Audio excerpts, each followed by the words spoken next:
Karamah yang dimiliki para wali adalah merupakan sesuatu perkara yang terjadi di luar kemampuan akal manusia biasa.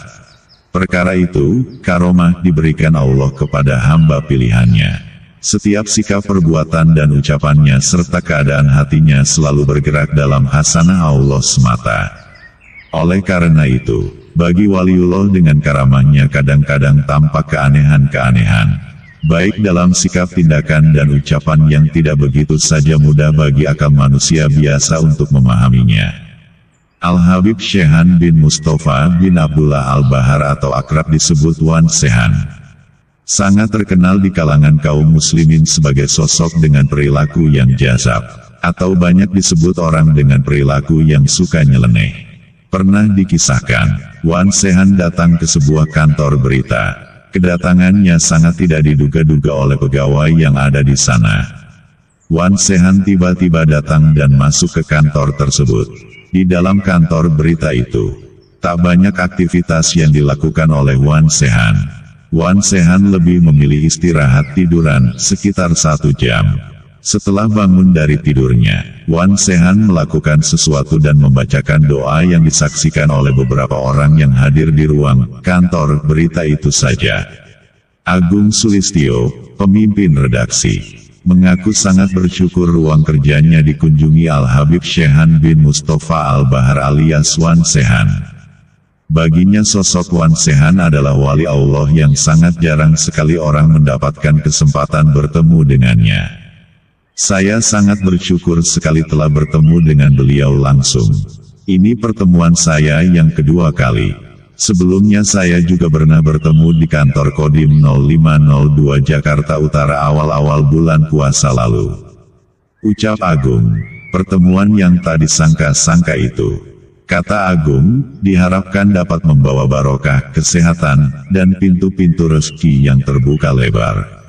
Saya selama beliau istirahat berada di sampingnya.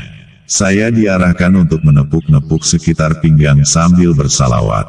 Dalam tidurnya, saya melihat jari Al-Habib Shehan terus bergerak, seperti sedang zikir, ungkapnya. Saya pun berharap dalam hati agar diberikan kesehatan, kesembuhan dari penyakit yang saya alami dan kemudahan rizki. Harapnya, berikut adalah di antara karomah dari Wan Shehan. Pergi secepat angin. Suatu ketika sebut saja si A bersama jamaah mau berangkat ke acara maulidan lalu sambil lewat menyapa sang Habib. Habib, ayo kita ke maulidan nanti kemalaman, maka si Habib Shehan menjawab sambil marah-marah. Sudah sana berangkat, hei kiai ente aja duluan. Nanti aneh nyusul, berisik aja lu. Tapi begitu si A tiba di majelis, betapa kagetnya ia, ternyata entah lewat mana sang Habib Shehan itu, ternyata beliau sudah berada di deretan jamaah terdepan bersama para habaib dan ulama lainnya. Si A hanya berkata dalam hati, Subhanallah, sambil senyum-senyum dan geleng-geleng kepala. Kemudian sang Habib itu menyalami para jemaah sambil peluk, sambil berkata, Ahlan wa sahlan, barokah, afwan. Aneh sampai duluan ente belakangan, semuanya ayo, mari tafadol. Setelah selesai acara doa, dan hidangan sudah keluar, keunikan lagi terjadi. Semua hidangan yang ada diacak-acak oleh beliau, semua makanan dicomot dicobain. Bagi yang belum tahu siapa beliau hanya bisa tercengang campur kaget. Si A sempat memberitahu kepada mereka agar dibiarkan tingkahnya itu, dan para ulama dan habaib yang hadir saat itu hanya bisa tersenyum. Lalu Habib Shehan berdoa qomat kamit, terdengar sebaik barakallah insyaallah. Menanggapi keanehan dari Wan Shehan tersebut, yang bisa melesat secepat kilat mendahului seorang yang mengajaknya pergi ke maulidan. Ada sebuah cerita yang datang dari Bangkalan Madura yang kira-kira hampir sama, dapat pergi secepat kilat ke tempat yang dituju. Adalah Mbah Kolil dari Bangkalan yang kesaktiannya tidak diragukan lagi. Bahkan Mbah Kolil Bangkalan bisa berada di 2 tempat dalam waktu yang sama. Kesaktian lain dari Kiai Kolil Bangkalan Madura adalah kemampuannya membela diri. Dia bisa berada di beberapa tempat dalam waktu bersamaan. Pernah ada peristiwa ajaib saat beliau mengajar di pesantren. Saat berceramah, Mbah Kholil melakukan sesuatu yang tak terpantau mata. Tiba-tiba baju dan sarung beliau basah kuyup. Cerita Kiai Gozi, cucu Kiai Wahab Hasbullah, pendiri NU selain Kiai Hashim Asy'ari. Sontak saja para santri dibuat heran. Sebab sebelum mengajar pakaian Mbah Kholil masih kering, mengapa dalam sekejap jadi basah kuyup? Sementara santri heran tak karuan, Mbah Kholil seakan tidak peduli. Mbah Kholil tak bicara sepatah kata apapun dan langsung meloyor masuk ke dalam rumah untuk ganti baju. Lalu beliau kembali ke ruang belajar, juga tanpa bicara apapun tentang kejadian sesaat sebelumnya. Teka-teki itu baru terjawab setengah bulan kemudian. Ada seorang nelayan sowan Mbah Kholil. Dia mengucapkan terima kasih, karena saat perahunya pecah di tengah laut, langsung ditolong Mbah Kholil. Kedatangan nelayan itu membuka tabir. Ternyata saat memberi pengajian, Mbah Kholil dapat pesan agar segera ke pantai untuk menyelamatkan nelayan yang perahunya pecah. Dengan karomah yang dimiliki, dalam sekejap beliau bisa sampai laut dan membantu si nelayan itu, papar Kiai Haji Gozi yang kini tinggal di Wedomartani Ngemplak Sleman Yogyakarta ini. Karomah Mbah Kholil satu persatu diketahui para santri setelah beliau wafat.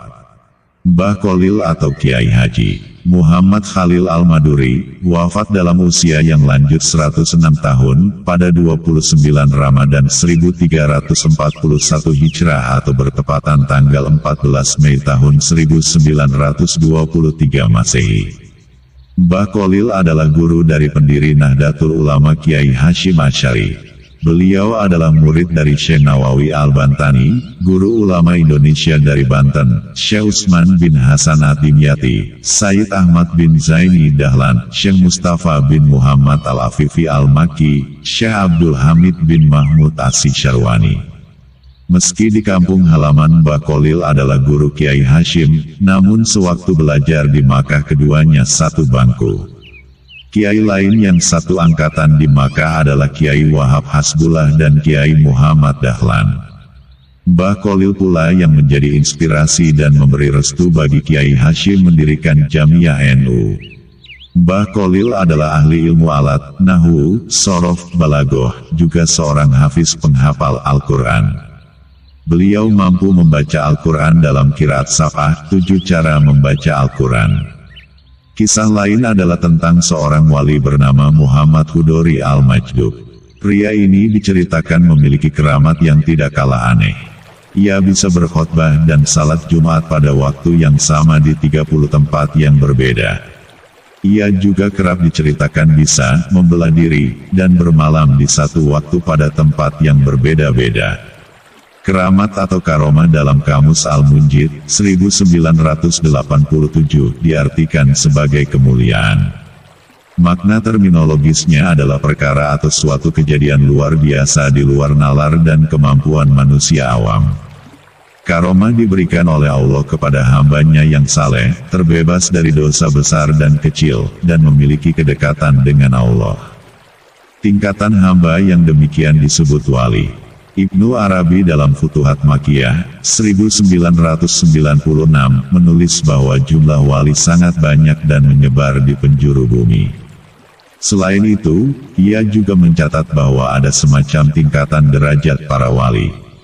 Secara berurutan tingkatan tersebut adalah wali kutub, wali aimah, wali autad, wali abdal, wali nukoba, wali nujaba, wali hawariyun, wali rajabiyun, dan wali khatam. Kembali kepada Wan Sehan, menurut seorang kerabat beliau bernama Sania Ibrahim, bahwa untuk dapat bertemu dengan Habib Syaihon mudah saja asalkan punya niat yang baik untuk bersilaturahim, karena Habib Syaihon sering berpindah-pindah tempat. Kadang beliau ada di makam ayahnya di Masjid Baido di Lubang Buaya Jakarta Timur dan terkadang ada di Gang Nangka Bintara 3, dan menurut cerita kalau bertemu beliau akan disambut khodam jin di depan pintu, dan hanya orang-orang yang soleh dan punya niat yang baik yang dapat berjumpa dengan beliau dan apapun kata-kata Habib Syehan dan kelakuan beliau jangan diterjemahkan dan diartikan seenaknya karena yang tahu maksudnya hanya Allah. Masih banyak lagi kisah-kisah tentang beliau yang kami dengar dari para guru, sesepuh, orang tua dan teman-teman. Beliau para guru hanya pesan bila dan barangkali suatu waktu Anda ketemu sang Habib eksentrik itu, kemudian tiba-tiba istri, suami Anda atau Anda sendiri dibentak-bentak dan dimaki-maki, sebaiknya Anda diam dan bersabar, biarkan beliau sesukanya, toh kita tidak tahu kehendak Allah, yang bisa saja melalui perantara beliau, dan hanya Allah lah yang maha tahu. Semoga Allah dapat mempertemukan kita juga mungkin para muhibin dengan Habib Syekhan Al-Bahar, walau sekedar mencium tangan dan menjabat tangannya sebagai rasa mahabbah dan cinta terhadap ulama dan habaib. Begitulah cara Allah menyembunyikan para kekasihnya, ada rahasia di balik rahasia. Wallahu alam bisawab.